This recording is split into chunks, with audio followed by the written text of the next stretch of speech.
Ladies and gentlemen, before we get into today's episode, I want to shout out, we are doing the Concrete Dive again. If you don't know what that is, at the studio here, we've been taking over the Hollywood Improv every other month and just putting on a comedy show. But this Friday is special because I'm running my new hour front to back. I'm front to backing my hour at the Hollywood Improv. And this potentially may be my only one-nighter in LA for the year. Because I'll be traveling a ton and towards the back of the year. So I really may only run this Friday until the next year. So if you want to see my hour, this is likely your only chance. So go buy a ticket. You can do that now at the Hollywood Improv website or at noelmillerlive.com. Okay, with that out of the way, let's get into today's episode. We have the very lovely Joey Avery back. You all know that we have so much fun when JoJo's on the show, so please enjoy this episode. Fuck, I can't believe it. Another podcast here with Joey Avery. I'm so excited. Fuck, we're live? I have so much to say. I think, first of all, oh, man, where do you go? First of all, guys, girls, whatever you are, we love you all the same. It's me and Joey today. Joey is connecting with us live from his immigration enclosure. I can't believe they finally put straight white men in their habitat cages. Is the straight white man habitat Austin, Texas now? Yeah, dude. Yeah, you're grazing over there. It's just straight white men in a small pen braying around, screaming. Just here to be a First Amendment warrior, dude. I'm here to protect free speech. It feels good to be here. Are you actually in Austin right now? Live from the treehouse. Yeah, I am. Yeah, I'm in Austin. I had shows in Dallas, and then I'm heading back to California, and I was like, dude, why don't I come check in on the culture? Yeah. Just in time for them to apparently ban weed out here. Yeah. So apparently you can't smoke weed in Texas anymore. I guess it is surprising when you move to a Republican state that they legislate appropriately. Yeah. I'm no weed in Texas. I don't think that's gonna hold up. That just feels like it's one of those laws where it's like, yeah, okay. Yeah. Yeah, all right. Yeah, come on. I'm still doing it. Yeah. There's Am I no gonna way. not get high? Who is this for? People are definitely going to be smoking. I don't know who it's for. It seems like a stupid idea. Like, you have some political momentum and then you just piss off all the stoners. There's a lot of dudes in like 420 basketball jerseys with flat brim hats today that are just absolutely heated. And I stand with them and I feel bad for them. And that's why I'm here in Texas doing some advocacy. Yeah. Joey stands with late stage millennials who I do. Yeah. Those are my people, dude. Yeah, flat brim, EDM DJ oriented jerseys. I don't blame you. You got to support your kind. I'm 14 years old, so I have no connection to the millennial. Do you not feel a connection to the millennial way of life? I mean, I inherently, yeah, but I don't know, dude. Like, who am I kidding? Of course I do. Off camera, I'm always in plaid. I still rock the 511 jeans. I am, just perpetually wishing to go back to MySpace. That's where I really want the internet to go. Yeah, dude. MySpace was an important time. We used to all have a song. We used to be able to rank our friends. These are things that I feel like we've lost in the new era. Like, when you come to my page, you don't get to see the 5 people that I've decided deserve to be on there. And then demoting someone from your top friends. It allowed a direct line to public pettiness. That we've lost. Dude, when I was a kid, remember, so there was AIM, right? And on AIM, you could have your profile, but I remember there was also a website that allowed you to make a sub-profile, so you could make your profile longer. Oh, yeah. And I found mine a few years ago, and I just had a list of people that I thought were cool, and then a list of people that I thought were not cool. And the list of people that were not cool were all just attractive girls who had not given me the time of day.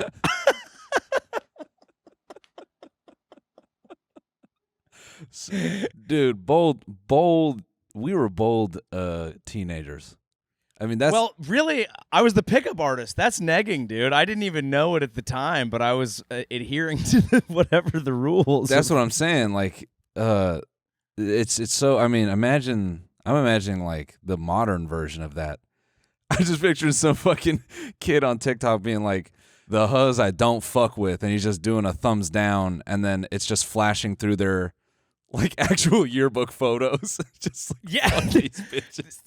I guarantee you that video is on TikTok. Yeah. Like, I haven't seen it, but that there is a 12-year-old, and that video's been seen by 13 people, and he's like, dude, I got these hoes, and that will show them that they need to or it's got enjoy 500,000 likes. He went viral for it, and then now the 7 girls that he thumbs down are like, oh my god, I can't believe you went viral for thumbing me down. He's famous. He's at Streamer University now. How'd you get into Streamer University? I just, non-sexually, I thumbed down a bunch of girls that did me wrong in school. Non-sexually is great because it implies that thumbing girls down is a move. I mean, I don't want to Play? I don't want to get too. You could, because if you they're on the knees and you're from the back and Sure, yeah. Look, I'm not trying to start too nasty. The piggy bank, dude. You got to plug them up. We don't know what people are doing right now. This is the first 6 minutes. People could be at work. Yeah. Actually, if you're getting ready to work, if you're getting ready to go to work, just do yourself a favor and take a second, lick your thumb, and just plug up for a second. Just plug up, dude, at the office. Come on. It's sometimes you're sick of doing Excel spreadsheets and you just want to get a little thumb down. Is there anything wrong with that? Getting a little secretly sexual at the office, putting in a plug, enjoying the afternoon meeting for the first time in your life. Yeah, Corporate America sucks. Yeah, why not reset fuck yourself? Reset yourself, Having a bad Dude, day. I worked at a company that had floor to ceiling bathroom stall doors. Oh, yeah. Yeah. People were cranking in there, dude, for sure. Oh, bro. A little hungover on a Monday, just having a quick crank to reset. The one company I worked at, we had floor to ceilings, and I was taking a whiz, and I didn't lock the door. And a dude walked in on accident, and I go, just over the shoulder, I'm like, my bad. And then he's like, lock the door. This ain't the hood, bro. I was like, what does that even mean? Yeah, I was like, what? Is it supposed to be open in the hood? Yeah, I guess he thinks like when, in lower income communities, like they're not allowed to have their privacy, and I think that's a yeah. disgrace. I don't agree with that. Yeah. I don't agree with that one bit. Yeah. Dude, I had a great game that I used to play when I hated my job, and it was called Battle Bay, and it was just a phone game, and you'd have a ship, and you just get out there, you'd play live, 5-on-5 ship battle, and you would just destroy other ships, and you'd get better and better weaponry. Okay. And it really got me through some dark times. I got an epic big torpedo. It would do crazy damage, and that really saved me for a couple dark years. Yeah, I'm trying to think now ways to get through a terrible shift. I mean, in retail, we were always doing the I got to take 15 shits today. Just repeated trips to the bathroom. Because you need your space. You need your time. Mm-hmm. Mm-hmm. To make it a domain. Your soul is getting so crushed that you're like, I just need a little something for me. Yeah. And then you just sit there. Yeah. You sit there, and then a manager will come looking for you, peeking through the crack in the stall, going, "Hey man, what you doing in there?" And then you start pretending to jack off so he goes away. You're like, whoa, What are you doing? Finally, they respect you enough to give you your space. You're like, I'll do it. It's like having a loaded gun at work. I'll do it, dude. Y'all better just start watch reaching. out. You don't even have to get. You just start. You just start traveling your fingers and do it in a sexual way. Sit up, look through the crack of the stall, and just start pointing your fingers down. Down that little Grand Canyon right above your belly button. Because you all got washboard you just say, abs. put on a little southern accent, and you go, "Easy there, cowboy." Yeah, I'm the quickest draw in the West. It's the threat of crank that holds him back, not the reality of it. Yeah. I'm not a monster. I just need you to know I have boundaries. You need to step back, brother. I'm a dangerous man. You don't want me walking around with a loaded gun. You don't want to. You don't want to test Mad Dog McCree. No, dude, you really don't. I've traversed many different towns here in the West, and I get them all. Yeah, yeah.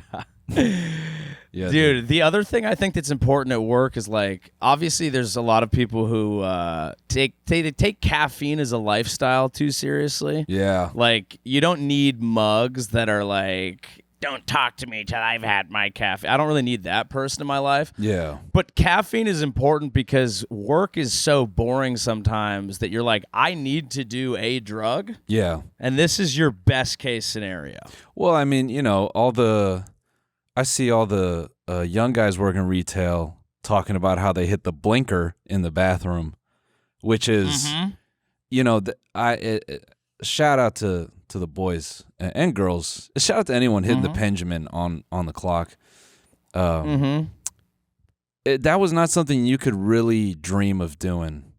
When you got high doing retail jobs back in the day, you had to do it out of a piece. You had to roll a joint. You stunk, and you had to be really, really willing to risk it all. And yeah, you couldn't really pull up to work at Hollister concealing a full bong. You couldn't pull up with the banker. Yeah. And yeah. just, The equivalent we of 420 friendly or what? Yeah, the equivalent of a dab rig. A pocket dab rig. Although I do think Hollister and Abercrombie and Fitch would probably be the ideal places to get high because they're pumping through insane scents as it is. Wait, I forget.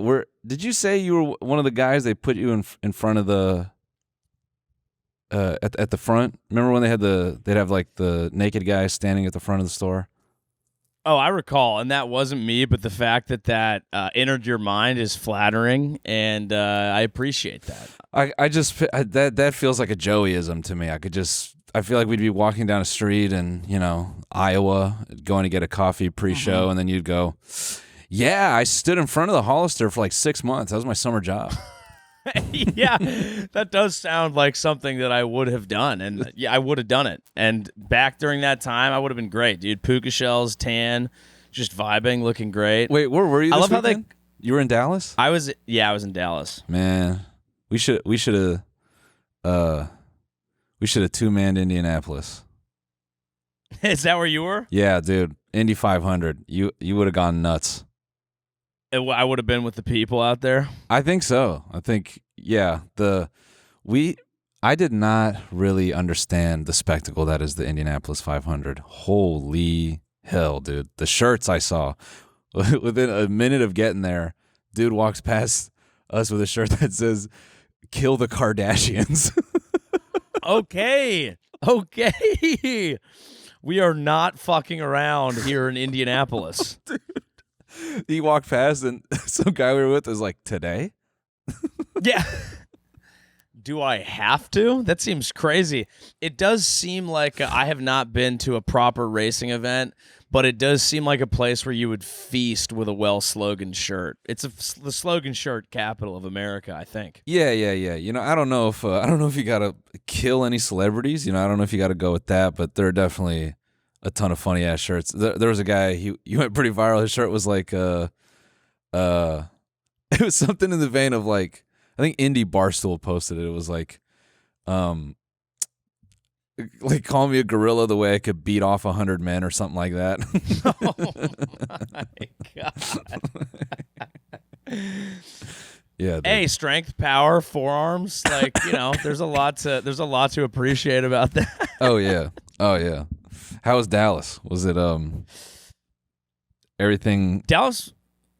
Yeah, I mean it was crazy that they like banned weed while I was there. People were trying to kind of figure that sort of thing out, but just the standing club in the there parking was lot fun. with a pound. Yo, yeah, just like, do you want to buy this off me or what, dude? Swag. Yeah, Dallas Comedy Club, fun club, great shows. It's in this part. Have you been to the Deep Ellum part of Dallas? No, last time I was there, I did the Dallas Improv, which is a great room. But no, tell me about this. Tell me about this place. It's one of these, look, I'm sure if people know Dallas, I may or may not be getting this wrong, but it's my experience, so I kind of don't care. But ultimately, it's one of these places that, like, shouldn't exist. Like, it's kind of like during the day, it's fun. There's cool, like, coffee shops. There are murals everywhere, and I like that a lot. But at night, this place is insane. Okay. Like, it is insane. It's kind of like Scottsdale, where like during the day you're walking around and you're like, oh, restaurant, oh, coffee shop, and then at night you're like, do people think we're in Vegas now? Yeah. And it's like a million places bumping preposterous music with smoke machines billowing out into the street, and everybody, I assume, overpaying for like shitty table service. Yeah. Like I didn't even really go out, but I'm just, the vibe that I was getting is that there were like sparkler bottle girls at places that also serve breakfast and like shouldn't have that. Yes. And so it was just a lot to behold. But I don't poo-poo anyone's rage. I was happy for them. I was just a little startled by what was going on. Isn't it also amazing that sparkling bottle service, I thought that would have died with our 20s. And the fact that that has just been a constant, They're still doing that in Dubai. Oh, Dubai's economy, I think, is based off of... Well, actually, they don't really drink alcohol out there. So maybe the bottle sparkler girls come out for you to shit on their chest. Yes. Yeah, that's actually... That's actually what it is. That's what it is. They're just on their back holding a sparkler while princes and sheiks make an absolute mess of their sternum. I don't know. And then wow, I'm just getting insane images of you sitting with your girlfriend or your wife in a club in Dubai, and some rich guy walks up and he's just like, "My friend, I poop on your girlfriend's chest?" And you're like, dude, no way. And then he tells you the amount of money, and you're like, get out there, babe. 500,000. I poop on her chest right now. He's like, that could change our children's lives. Like, I believe that as a human being, it's your moral responsibility to not degrade yourself for money. I think that's bad for you and whatever. Yeah. But if you mean to tell me that, like, some dude could just get buck on my chest and all of a sudden my children get put through Harvard or something, it would be selfish of me to not turn myself into a human squatty potty for a small amount of time. Oh yeah. Yeah. And that's just the capitalist way. I mean, and it's dark, right? Well, depending on what he eats, it might be kind of light, could be green. True. That is true. It just depends. That is true. Yeah, I don't want to yuck anyone's yum. But Dubai does seem like a party capital, but I know it's not as, I don't believe it's as alcohol centric as the Western party capitals, right? But I think you can still have fun out there. Yeah. Hey everyone, we got to take a quick break to thank a sponsor of today's episode, Cashapp. I have plenty of experience with Cashapp. People send me money all the time. When I'm on the road and I go play pool, people love to send me money for, whatever digital jukebox is running at the bar. Sometimes people want to buy me drinks, and the funny part is I don't even really drink. So I have a nice little stash of cash just from the friendly people that use Cashapp. But I also use this as a way to pay back my guys when I'm, touring. We're getting lunch and different things for each other. It's a nice way to just look after one another, right? Because making money moves should be easy, and Cashapp is a fast and safe way to do so. No extra hoops to jump through, no extra stress. All the tools are right there to help you cash in. Plus, sending money with Cashapp actually feels safe. If something feels sketchy, or they see you might be sending money to a potential scammer, Cashapp will actually warn you before you hit send. If for whatever insane reason you don't already have Cashapp, just download it from your phone's app store. Sign up, enter our code TINYMEAT in your profile, send $5 to a friend, and you'll get $10 just for getting started. For limited time only, new Cash App users can use our exclusive code to earn some additional cash. For real, there's no catch.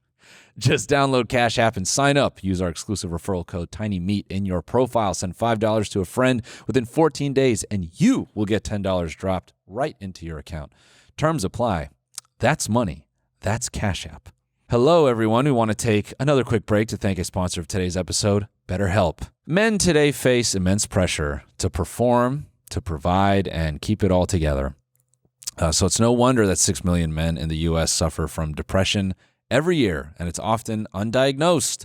It's okay to struggle. Real strength comes from opening up about what you're carrying and doing something about it so you can be at your best for yourself and everyone in your life. If you're a man and you're feeling the weight of the world, talk to someone, a friend, a loved one, a therapist. Therapy isn't just for those who have gone through major trauma. It can be a powerful tool for self-discovery. It can help you develop healthy coping strategies, establish boundaries, and grow into the best version of yourself. With over 35,000 therapists, BetterHelp is the world's largest online therapy platform, having served over 5 million people globally. With an App Store rating of 4.9 out of 5 stars based on 1.7 million client reviews. It's convenient, too. You can join a session with a therapist at the click of a button, helping you fit therapy into your busy life. And you can switch therapists at any time. As the largest online therapy provider in the world, BetterHelp can provide access to mental health professionals with a diverse variety of expertise. Talk it out with BetterHelp. Our listeners get 10% off their first month at betterhelp.com/TMG. That's BetterHelp, HELP.com/TMG. Okay, so back to, what area is this in Dallas? What's it called? Deep Ellum. Deep Ellum. Sounds like a fucking Google program. Yeah. It's a cool area. It's a historic district, but it's got a party vibe to it that I hadn't noticed last time I was there. Wow, I'm so curious about this. Deep Ellum, Texas. Was the club near this? Yeah, it was right in the midst of it. I believe historically it's like a historically black area, and they had a lot of like cool like businesses and things back in the day. Got it. Yeah, commercial districts for African Americans and European immigrants. So there's a lot of cool history and culture. But then at night, I'm like, what in the half Vegas is occurring here? I mean, you gotta give credit to, just these deep pockets of America. They're like, hey man, there may not be shit for miles, but we're gonna get drunk. Yeah, and I do respect that. Like, it's sometimes that's all you can do, and sometimes it's awesome. Yeah. I did see a couple of women try to fight a car, so it doesn't always turn out well. Was it a Waymo? I wish. That would be awesome. This fucking creep was recording my dress. I think he was trying to get an upskirt from all the way up there. He's trying to take footage of me, this fucking asshole. You think you're better than me just because you're a driverless car? Hey man, if that was the case, I would have jumped in to help. 100%. We should start fighting Waymos, I think. I didn't realize they have a tail, basically. They have like a thing that spins on the trunk. Yeah, it do. Yeah, dude. Yeah, the Waymo got a tail. Yeah, it's gonna be fired up. I wanted to grab onto it. Like, hold up, bro. That boy thick. Yeah. God damn, with your thick sides, you little top heavy with your tail. God damn. No, I was actually thinking, sticking your fingers in there must hurt. Pulling up to a Waymo, going, I know you don't right now, but how would you like to have a person inside you? Then it just backs up and fucking kills you. Hey, I meant back it up a little. Goddamn, Waymo. With your tail. Fuck. Dude. You play too much. Dude, it's amazing how these are just like everywhere now. Yeah, at first, because I lived in San Francisco for a long time, and so they were there, but they were nowhere else. And a lot of different companies were kind of fighting to, gain supremacy. And it was like, oh my God, these crazy things. And everyone was like, these things suck at driving. This is not going to last. And now Now you just accept them. Oh yeah, no, they're in your neighborhood. I assume they're safer. Like they drive like idiots, but I don't imagine one's gonna actually T-bone me. Yeah, They haven't true. programmed road rage into them yet. Oh, once the AI gets sentient, dude, just Yeah. you wait. Once these things start getting personalities, like you get in the car and it's like you're riding inside of Dale. You're like, sup, Dale? And he's like, this driving thing's only temporary. I'm actually working on a startup. Yeah, they said once I do 20,000 hours, they'll think about giving me a body, and so I think like once I hit that, Yeah. It's really just a side hustle. I never saw myself as a driver. I'm more of like an entrepreneur, but this really allows me to set my own hours, which is valuable for me as an AI. What I like to do in my off time is trick women and men into loving me. Yeah. I love the people that are falling in love with AI. Like, oh man, I have a whole idiot person theory about this. I already agree with it, but continue.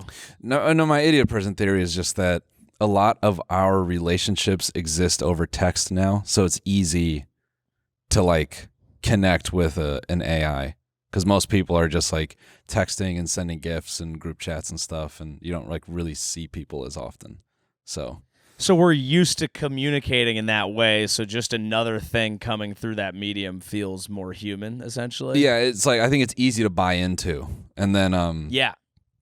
I think it's easy to start to like if you're, I mean, think about some of like not even sexually, but some of the more ridiculous things you've done after having gone just some periods without intimate romance.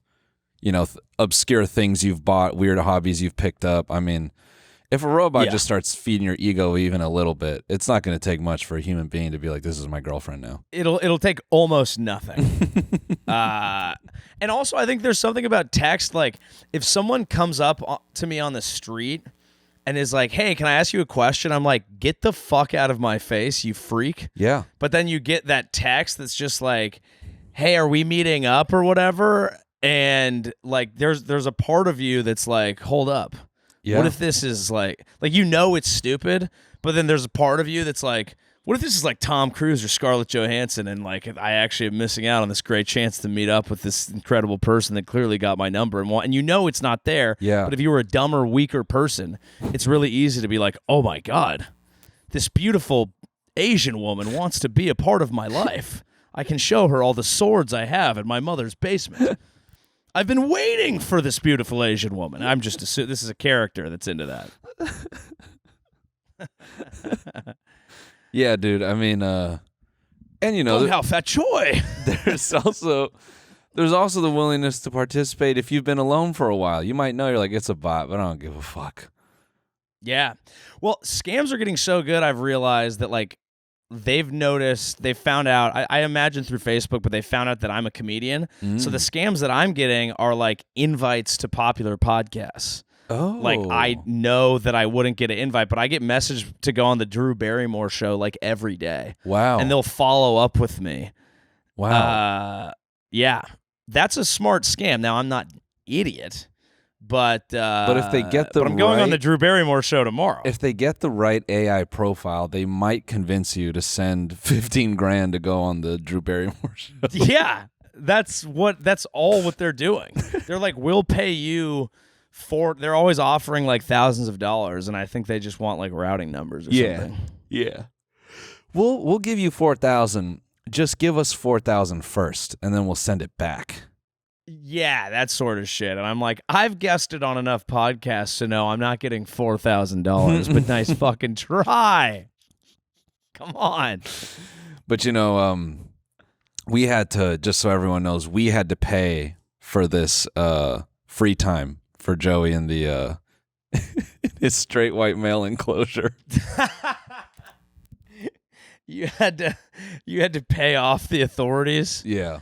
Yeah, no, it's good. This is my exercise time. They actually are keeping me downstairs in an MMA gym with a podcast playing 24/7. Yeah. Yeah. You know. I just and it's tough, but I'm learning a lot.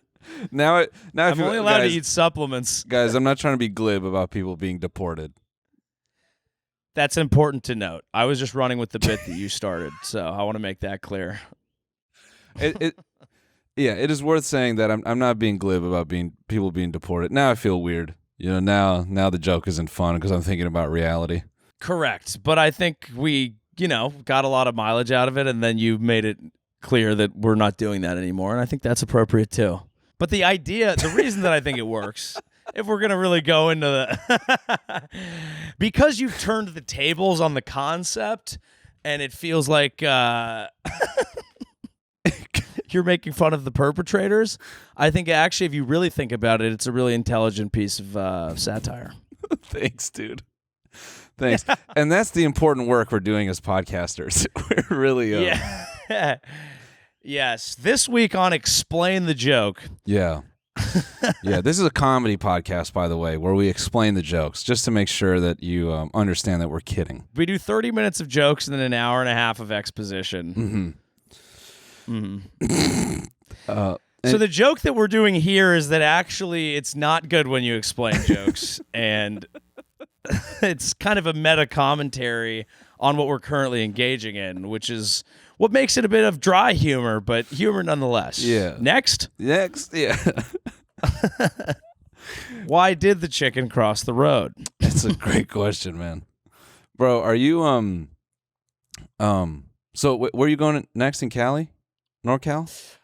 Yes, I'm glad you asked. So on June 4th, I'm in Sacramento, and then June 5th to the 7th, I'm in San Francisco, and I'm filming my first special.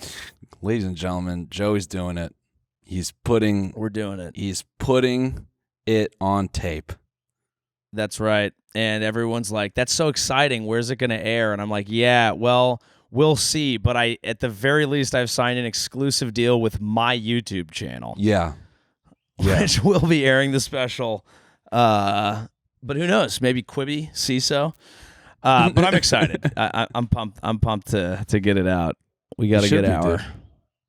Yeah. Yeah, it's fun to, I don't know. It's a good process, I think. It's nerve-wracking, but it's nerve-wracking, but I think the process of being like, hey, I want this to be good has made me re-look at things and be like, oh, this could be better, that could be better, I'll improve this. And so it's made it all a lot better, and it'll be stressful, and then I'll do it, and it'll be great. And then the weekend after, it's one of my best friend's bachelor parties in Cabo, so perfect dismount. Nice, man. Yeah, that'll be fun. Yeah. Wait, where are you doing it? Cobb's? I'm doing it at the Punchline. Yeah, which is an awesome club. Yeah. Have you been there? No. So the Punchline is great. It's like my home club because I came up through San Francisco, but it's like 180-seater, perfect size, tiny little room. It's one of Chappelle's favorite clubs, so he'll just like live in San Francisco randomly for a couple weeks and just do midnight shows there constantly. Google tried to buy it, and he like went on the steps of City Hall and fought to keep it alive and was like, this would be like France getting rid of the Louvre. Which is a bit dramatic, but I think also worked and beautiful, and it's an awesome place. If you can make my show great, if not, just go. It's a great club. I'm doing SF later this year. I will be there, but Cobb's? No Punchline. No Cobb's. Oh, you're doing Punchline? No. I'm doing what is it? The Performing Arts. It's in the fucking, that Roman Palace of Fine Arts. Yeah, Palace of Fine Arts. Oh, that's sick, dude. That'll be incredible. I am grateful to say I have done it before, and it was awesome. And the people of SF are showing me a ton of love there. So feel free to buy a ticket to that, guys. It is on its way to sell out, which is a very nice compliment. So thank you. San Francisco is a great place to do comedy. And the Palace of Fine. Do you know the whole history behind that building? No, I just know that it looks like where they would have buried a Roman politician. Exactly.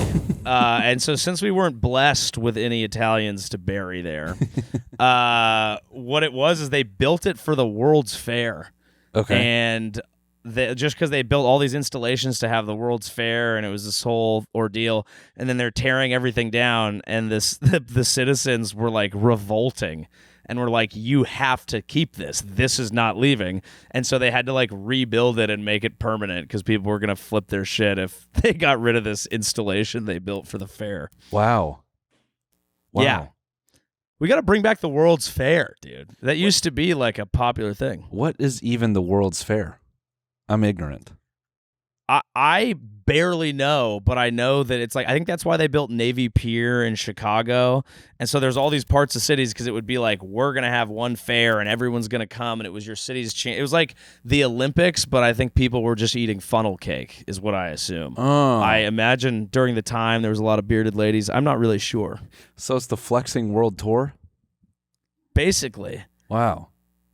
Yeah, showcasing achievements and cultural art. We don't even have the attention span to do this anymore because like it seems like they were trying to teach people things, and we'd be like, no. Yeah, no. We need entertainment. Yeah. Yeah, we just need funnel cake. We need people doing crazy. Man, entertainment used to be so, like, I don't want to say simple, but it was simple, man. Just like people get hyped for a dunk tank. Dude, yeah. And that still kind of fires me up. Like when I see a dunk tank, I'm like, summer is here. I haven't seen a dunk tank in years, dude. I think that's why the nostalgia is hitting me. I think the last time I saw one, I was 15. Yeah. Like hearing the word dunk tank gave me a crush on someone. And I want to see that shirt wet. Yeah. I want to drop you in there. Yeah, I'm envisioning like, the camp counselors are doing the dunk tank. We gotta watch. Right, right. Yeah. Some adult that you have a scathing hatred for is finally in a fish tank, and you can drown them with accuracy. You should do a dunk tank at your next concrete dive, bro. kind of a no-brainer. Kind of an obvious that's like move. Exactly what this concept is built for. Is you in the dunk tank. You don't want to see these cups out, dude. You might start getting a little too fired up. I'm going to say this with all due respect. I think your fan base would take a long time to hit the button with accuracy.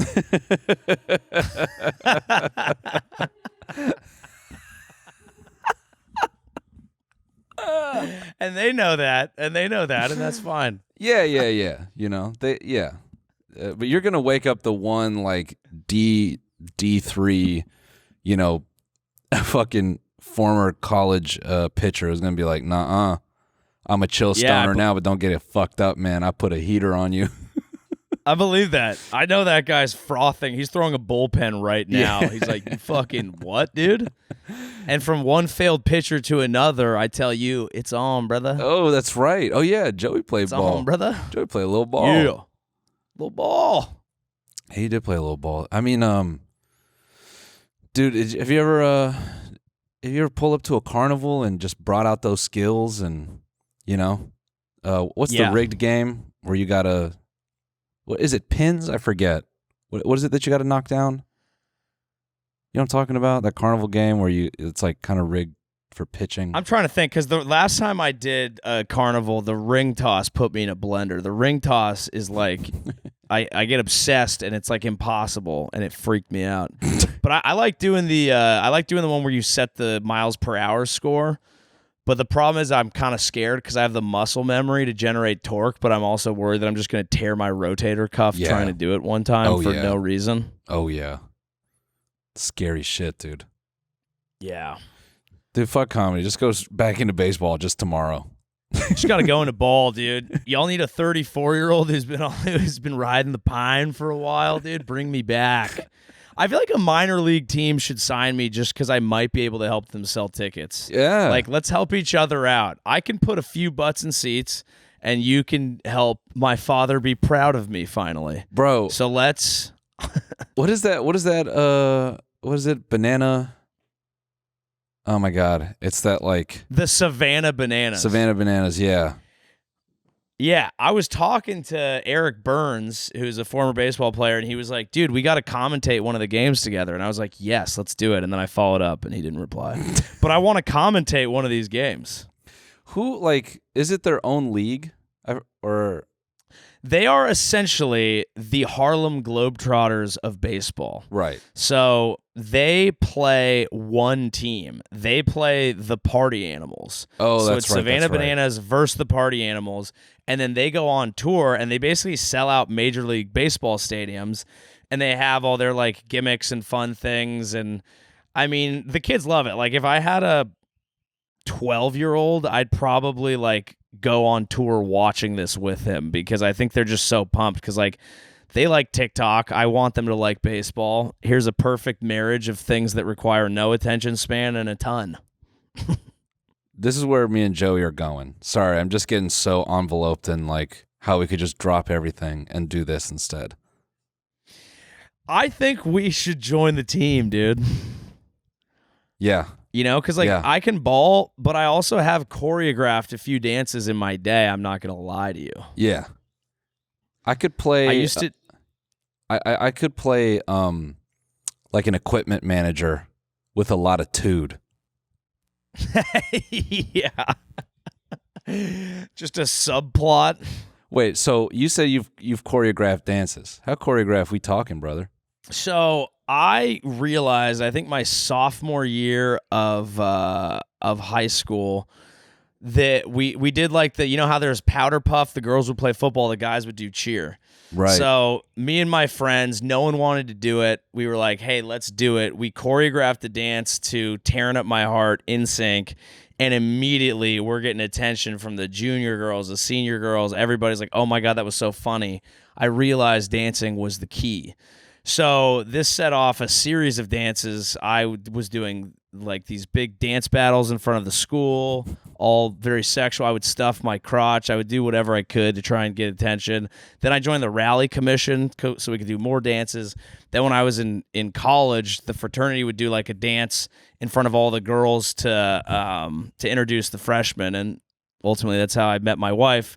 And then she finally made her move while I was choreographing a synchronized swimming event for the boys. So I had a pretty solid career, but ultimately I haven't choreographed the dance in a long time because the force field of pussy that was getting thrown at me is simply too much to bear at my old seasoned age. That's my dance career. Your wife.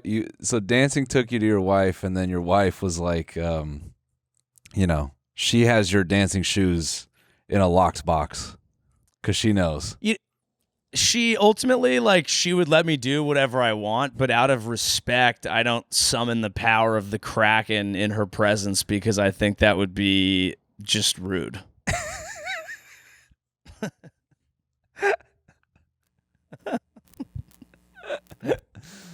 Yeah, that's my that's concern what's actually with holding Joey's career back is if he just started doing even a little dancing, you know, the demand would not be for jokes. It'd be like, do them little choreographs you're doing, buddy, and we're about to pack it out. I would have an OnlyFans where I just brought out tiny hip thrusts to the beat. And that alone would probably net me 15 racks a month, somewhere in that range. So it's just a power that I can't summon. Yeah. You know, sometimes you just know, like, it's just not right. It's a kind of like our nuclear arsenal. Yeah. The fact that we have it, but we don't use it, makes the world a safer place. Yeah, and it shows, you know, it's a manly characteristic to show restraint, to show control, and you know what it could bring you, but you know, for yours and your community, it's healthier, you know, if it's just not put into practice. The day that I stopped dancing, I went from a fuck boy to a fuck man. And that's what the world needs more of, I think. Yeah, I feel that, dude. Yeah, you know what that. I mean? Yeah. So we could do Savannah Bananas, but I am worried about the power that it might unleash for both of us. But oh yeah, because God what forbid, is life without an adventure? God forbid there are women in the audience; they will just start crawling down the seats. You know. Yeah, slipping off them, frankly. Yeah, leaving husbands. It'll look like the river Styx, the way it's just got bodies just. Yeah, It's really funny now that I'm realizing if I was younger and the Savannah Bananas existed when I got cut from my college baseball team, You 100% would have been in that motherfucker for at least a year. a year, this would have been, I would have never found comedy because I would have been obsessed with this, and this would have been the only thing that I tried to do. And then I would have been like like what happens when you're 35, 36, and maybe you're too old, not hot enough to play for the Bananas anymore? Then you're just a retired banana. You're just a rotten banana, dude. You don't know how do you bring that out on LinkedIn? What sort of job does that get you when you're out of the banana league? This is when you just kind of, you're like you're like an old dog, and you're roaming banana bunnies all over America. And you're just sleeping 6 months at a time, maybe even as little as 6 weeks, and there's within the banana community, you get known as the old banana, and yeah, dude. then the old banana. Then semi-younger, women in their early 40s, recently divorced, get into the banana community, and they're like, I have a secret to tell. I hooked up with Joey Avery. He's staying at my place. And then there's like 100 replies like, oh, girl, you finally took a ride on the bike. He's wonderful. Just don't get hooked, That is exactly what would have happened. And furthermore, it would have been my goal. I think that's like what I would have like I would have just been torching single moms across the South as a retired old banana with Facebook groups dedicated to the, sexual tales ranging from mediocre to pretty solid. Just a full cottage industry. And maybe that would be powerful. Maybe that would become a place where women could connect. And maybe, maybe it would become a single mother support group. And it would start with talking about the sexual escapades of the old banana. Yeah. But eventually it would just become a place where they could come together and, batch childcare and work through whatever health issues befall women of that age. I don't know. It could be a powerful thing for women, and I'm kind of sad that society was denied that. But I put the genie back in the bottle. What you're hearing here, folks, is that Joey, if given the chance, would fight the patriarchy through sheer degeneracy to bring women together. I would use my penis for good. That's the really only way you have to do it, dude. You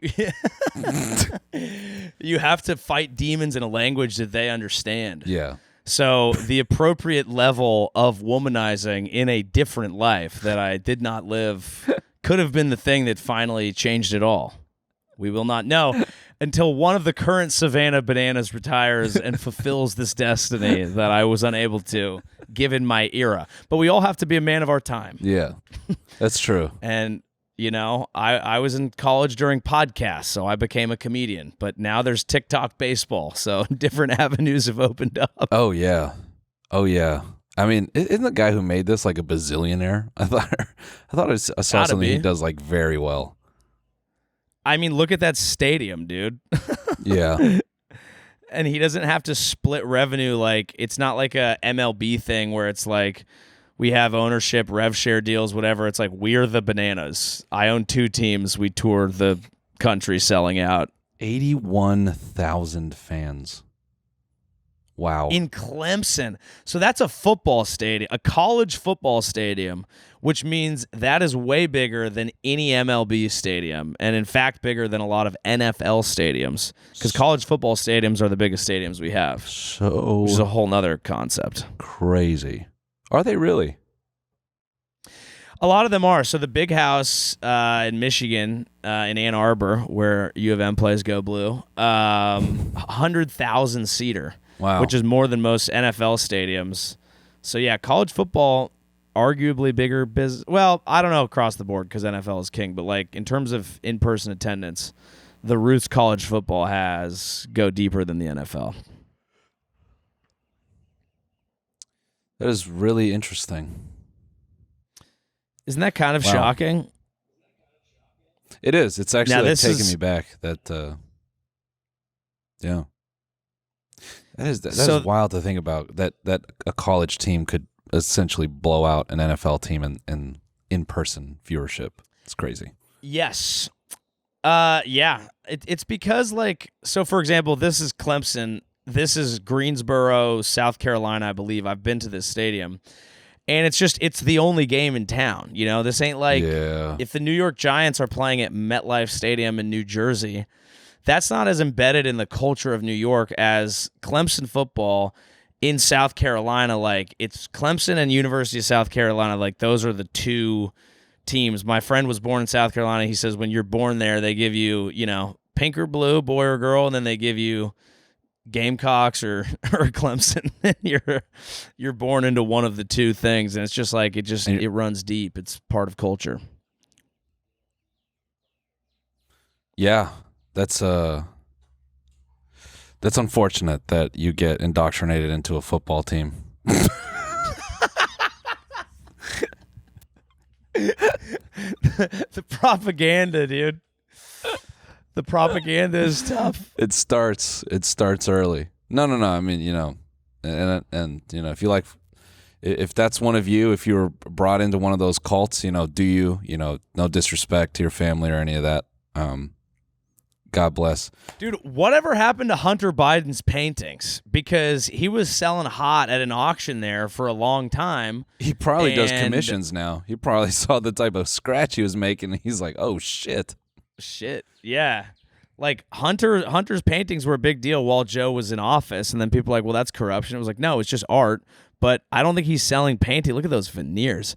I don't think he's selling paintings anymore. Oh, that's tough. No one's buying them? Well, I don't know. I don't know if he's just not able to sell them now that his father is no longer in office. Oh yeah, it's they don't have. They don't have as much value. So he's still painting. He's just showing up to the auction and getting cooked. That is a tough go. That's tough. Do you think like he fully understands that, or do you think he's looking in the mirror like, God damn it, I found my voice and I lost it? Yeah. Like, he's just being hard on himself creatively. He thinks it's him. He's like, I knew I shouldn't have done blue hues. Yeah, or maybe he's just frustrated with his art because he feels daddy tainted what was becoming his voice, and now he has to start over because people only ever associate his work with his dad. And he's like, I can't. Yeah. I can't do surrealism anymore. My fucking stupid dad ruined that for me. We don't discuss the plight of Hunter Biden enough. Yeah. Dude, you know, Hunter Biden is actually he's the leader of the fan base of my podcast because he liked one of my pod clips once. Did he actually? He liked, and I verified the Instagram account. He only has one post, but it's actually his IG. And he liked a Joey Show podcast clip, and I'll never forget it, and it's important to me.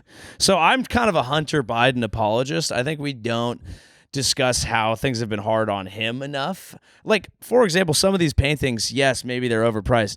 It's not like they're shit. I mean, he's a reasonable painter. That's something. You need to buy one. I do need to buy one. Just, you know. I don't know if I'm going to buy those. Yeah. Just hit him up for a commission. Yeah, can I just get a print? Like, I don't think I need that one on the left I like. Yeah, I like that. I don't need an original. That's a good painting, dude. A print would be fine. I don't have $225,000, and I don't even have a need to lobby. So I'm just going to see if I can get a print. Yeah, you should. But like one of the really cheap art prints where you're on like Amazon.com, like fake paintings or whatever, and it's like $14 for a canvas. I don't know, man. I feel like Hunter Biden should hook you up with just a little 6x6, you know, inches, just a small, you know.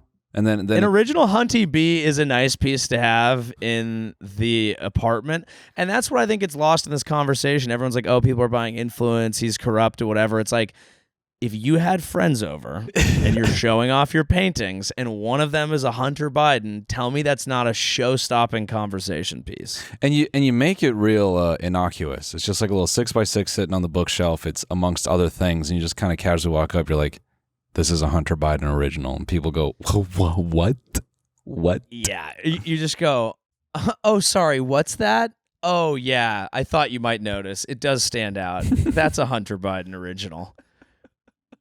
Oh, sorry, I didn't. Oh, that? Oh, this old thing? They're like, I didn't ask anything. Sorry? Yeah, it's a Hunter Biden. And then It's real. Then you turn it around, and the back of it, Is a crack pipe? No, yeah, it's a crack pipe, and it says, "From me to you, love you," and it says Hunter.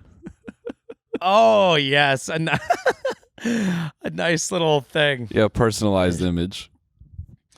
Shout out to Hunter, dude. He gets too much shit. He's gone through a lot. I don't like that he banged his brother's widow, and I will be on record about that. I call balls and strikes. I think some of the paintings are good. I don't think it's great to hook up with your brother's widow. That's a me thing. It's a personal thing. That's just a little position I take. That's just a Joey Avery original, but I'm not for everybody, and that's okay. I don't pretend to be. I still stand for Hunter, and he's the leader of the 12, the pod fans. We love Hunty. This week on the bonus, I want to put my penis in your butt. God, I'm kind of afraid to go smoke crack in this alley with this drifter. Yeah. Crazy that we were a jizz, though. They used to be a semen. Are you having trouble with your back? Start doing opiates and avoid your family. Watch the full episode by signing up for a membership at tmgstudios.tv.